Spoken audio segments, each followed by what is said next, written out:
mag-Facebook? Bayad lang 20 pesos lang po. Ano po? 20 pesos lang yung intro. Bayan na magbabayad na. Opo.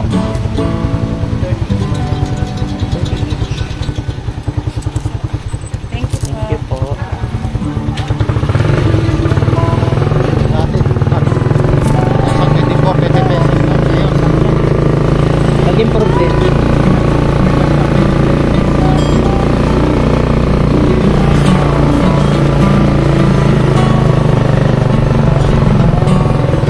Fairness, parang develop na sila.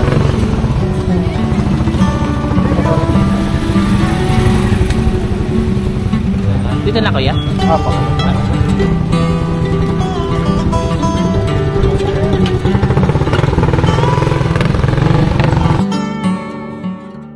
Ganito dito. As in, ano pa to, lupa? Oo, talagang forest.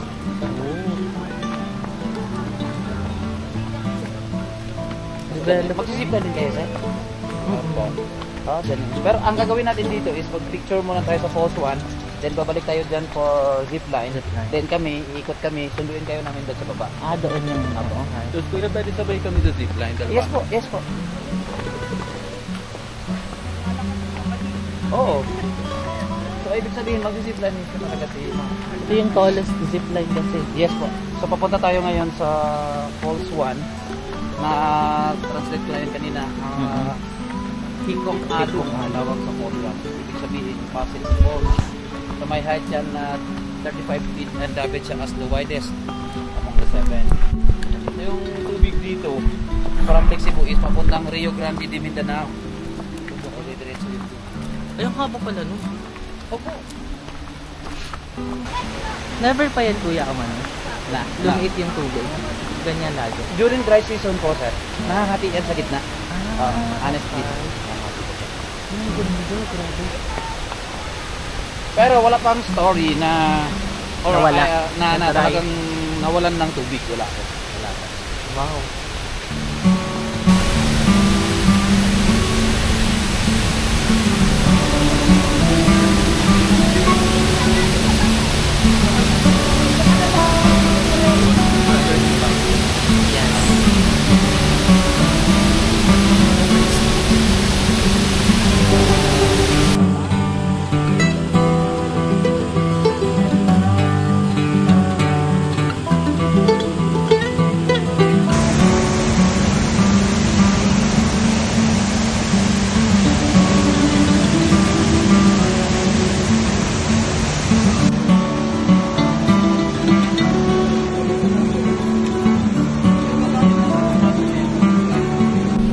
Sa left? Nasa right. Nasa right. Dito na to.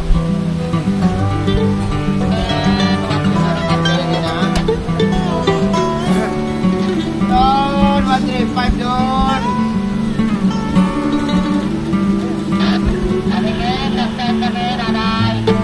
View yan. Hindi pa maulig yung sinala sa kuya. Dito Coming, coming, Lord! Coming.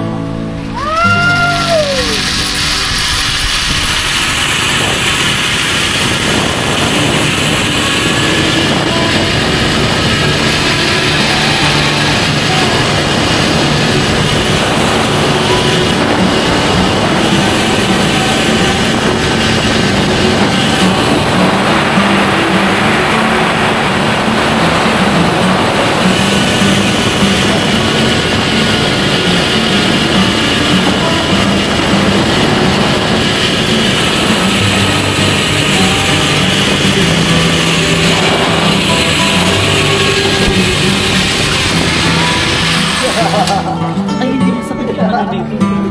Yung pang ganun. Pero sa iba.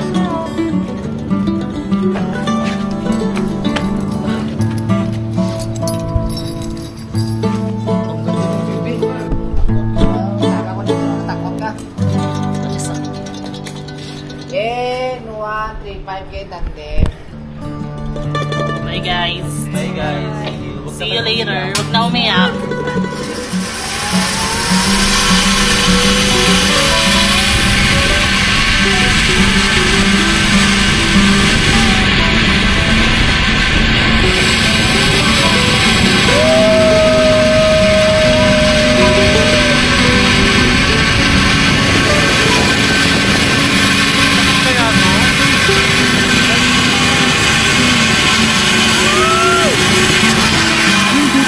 eh.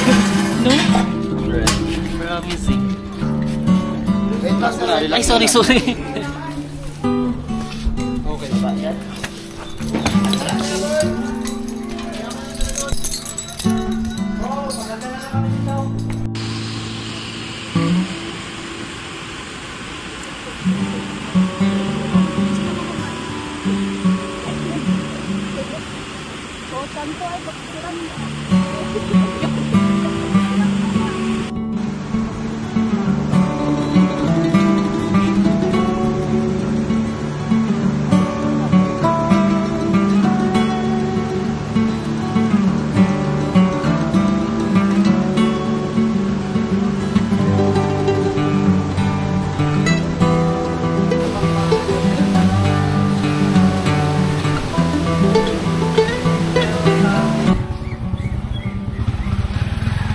Next stop, Langdulay Center.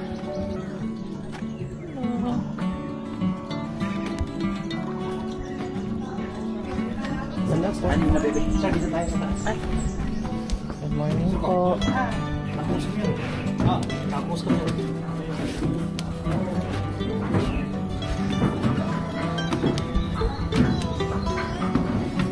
Ay, may signal na. Ano ba ang significance nun? Bakit ba natin kailangan i-explore ang kultura? Yung kultura kasi, culture is a way of life, culture is an identity, culture brings people together, and culture binds people together. May yung mga perception ng mga tao sa mga lugar na yan, nagiging magkaiba-iba dahil nga sa kultura. May mga bagay na mali para sa atin, pero tama para sa kanila kasi kultura nila yan eh. Oo, identity nga, way of life nga. So yun yung essence nung pag-i-explore natin sa kultura.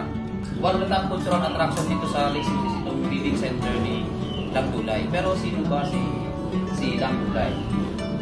Si Langdulay is a national artist from the Toboli tribe, declared by President Fidel Ramos, as you can see my picture sila doon, in the year 1998. Unfortunately, namatay na po yan siya noong April 2015 at the age of 84. So, actually, she is not only the bride of the Toboli tribe, but she is the bride of the Filipino community. Kasi national artist natin yun. Yeah. Maybe you're wondering baka Muslim area. Pero actually, hindi. Lake Cebu is a Catholic community. Kasi on September 11, 1962, dumating dito sa kabundukan na ito si Father Rex Mansman, isang US missionary. Dala-dala ang Catholic na religion. Tiboli, we are pertaining about the town. When you pronounce it as the body, we are pertaining about the tribe. Si Fudalo, most of the time, using those ancestors of the Toboli tribe na namatay na, nag-appear sa Dream Weaver. Teaching how to create those patterns, what raw materials to use, what specific leaf and roots of the trees to boy para magkaroon sila ng pangkulay sa fabric na ito. Now, yung weaver, pagkagising niya, hahanapin niya yung mga bagay na yun kanina because she will be turning her dreams into reality. Pero bakit nga ba kailangan niyang i-weave? So yun nga, dahil nga ita-turn out niya into reality yung panaginip niya, so ang tawag nga sa kanya ay dream weaver. Because the designs and patterns are being handed to her by the goddess of Abaka through her dreams. Through dreams. Oh, nice.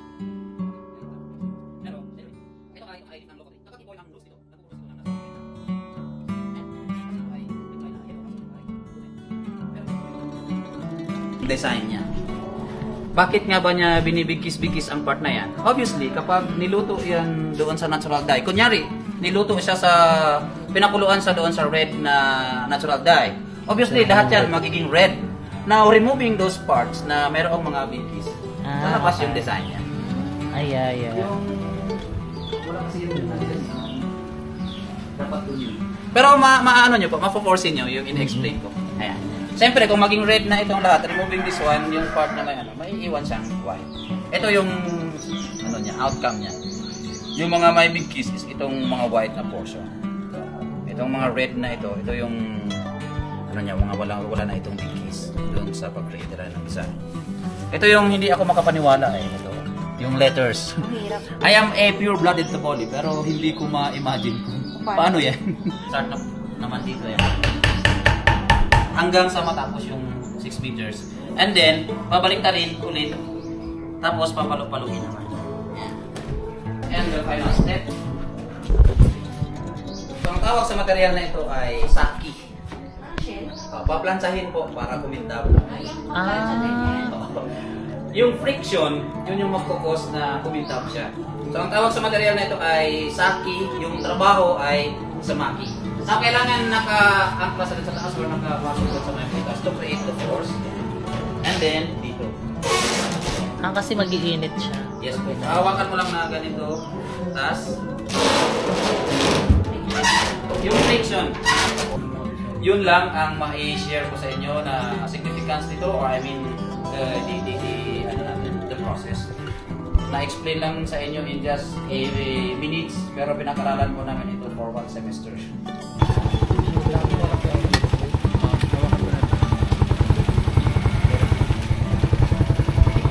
Hindi na po kami. Ay, papasok na bang pala? Dito na po tayo. Ganda here. Ang ganda naman dito. Saan tayo kakain dito? As if nakapunta na tayo dito. Wow. Wow. It's nice. Pumunta tayo doon? Ay, mag-entrance pala. Tao po. Hello! 200 Per each po? 50 per head. 50 per head daw, guys. Korean cute.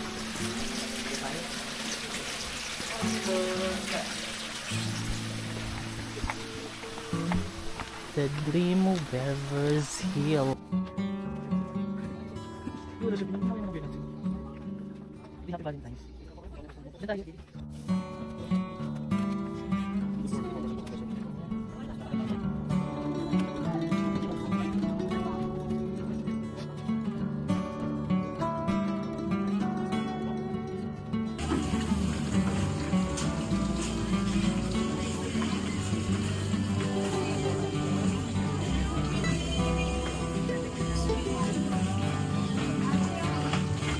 Gigat muna kami kasi matagal pa yun. Saan din ako tapos? Sayo ka ba?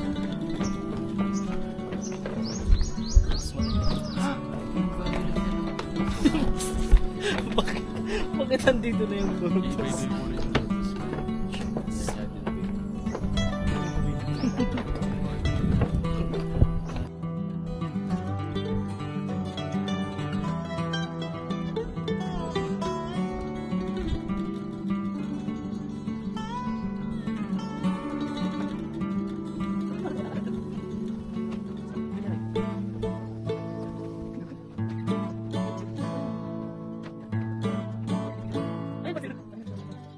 Afternoon to everyone. Welcome to the Dream Weaver Senior Circle. We are Blue-Blooded Tabalis. We are here to present the different musical instruments and the dances of tribe. This is how we can entertain you and welcome all of you. We welcome you all. Welcome to the Dream Weaver.